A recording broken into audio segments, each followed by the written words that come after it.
Ito po ang ating pahayag patungkol sa pangyayari sa Senado kagabi. Mga bandang alas 4 ng hapon kahapon, May 13, nagsagawa ng live stream si Senator Bato de la Rosa sa kanyang official Facebook account na umano'y aarestuhin siya. Sinundan ito ng mensahe ni Office of the Sergeant at Arms, Retired Police Major General Mau Aplaska sa media na may aarestuhin sa Senado.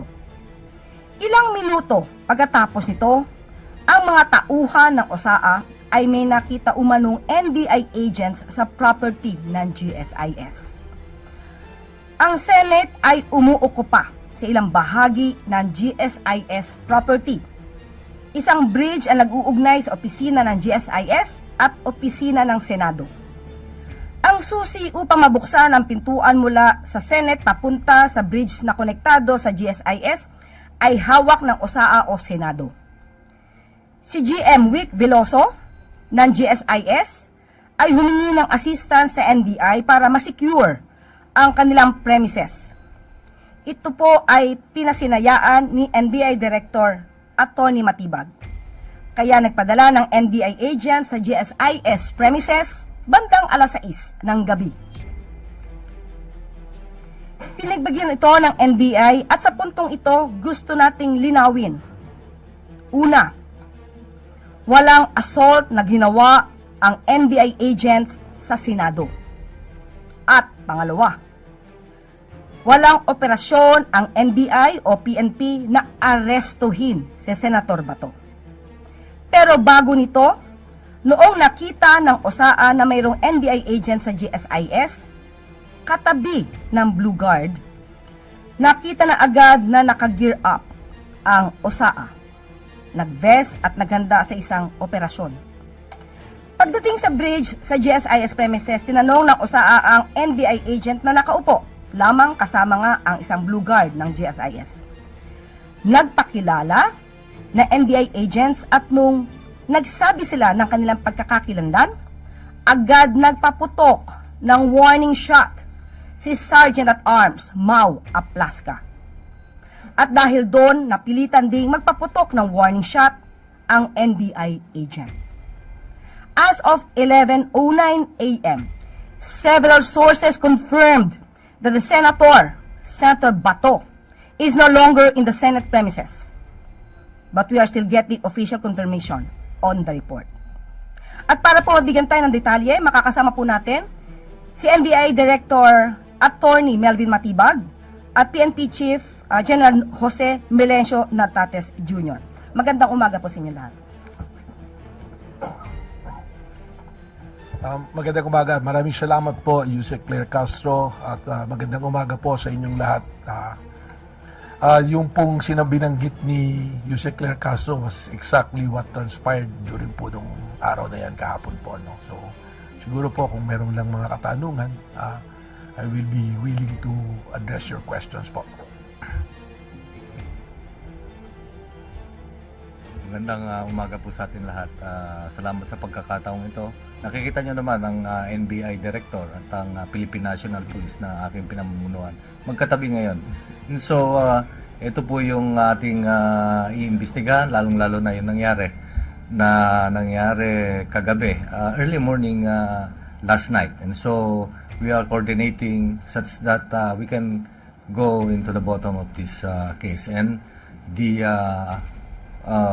personalities who are involved should be accounted and or fully investigated.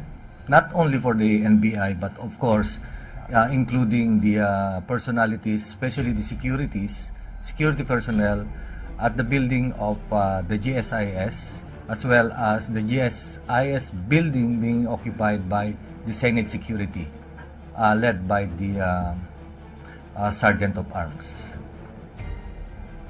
Ang tanong mula kay Maricel Halili, TV5. Magandang umaga po. Sir, may we have more details about Senator Bato de la Rosa? Meron na po ba kayong nakuhang impormasyon na totoong nakalabas na siya ng Senate premises? Sino po yung kasama niya na nakalabas? Paano po siya nakaalis at nasaan po siya ngayon?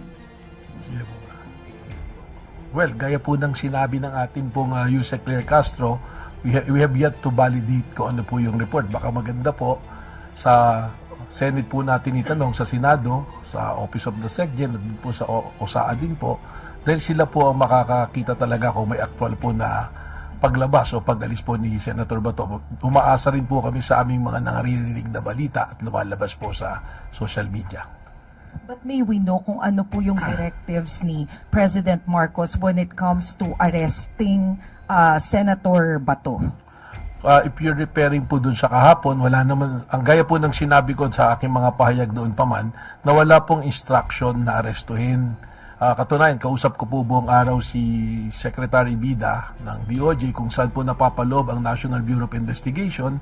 At ang sabi lang po, respondehan namin yung kahilingan ng GSIS, subalit hindi kami mag-a-approach kahit po nga dumaan dun si Senator Bato ay ang ano namin is to monitor sapagkat alam po ni naman nating lahat na mayroon pong kaso na ongoing ngayon sa Supreme Court at wala man pong TRO, pero from the point of view of lawyers po, gaya ng DOJ, 3 araw lang, 72 hours po yung binigay na palugit para po sumagot yung kampo ng gobyerno at yung kampo ni Senator Bato. Kaya ang tingin po natin dito ay magkakaroon kaagad ng mabilisang resolution po ang ating pong Korte Suprema na mas mabubutihin po natin na huwag muna pong kumilos ng hindi naaayon sa magiging direksyon po ng Korte. Ano po?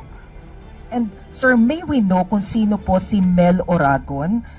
Totoo po bang driver siya ng NBI? And bakit po siya may hawak na barel? Allowed po ba yun sa driver if that's the case?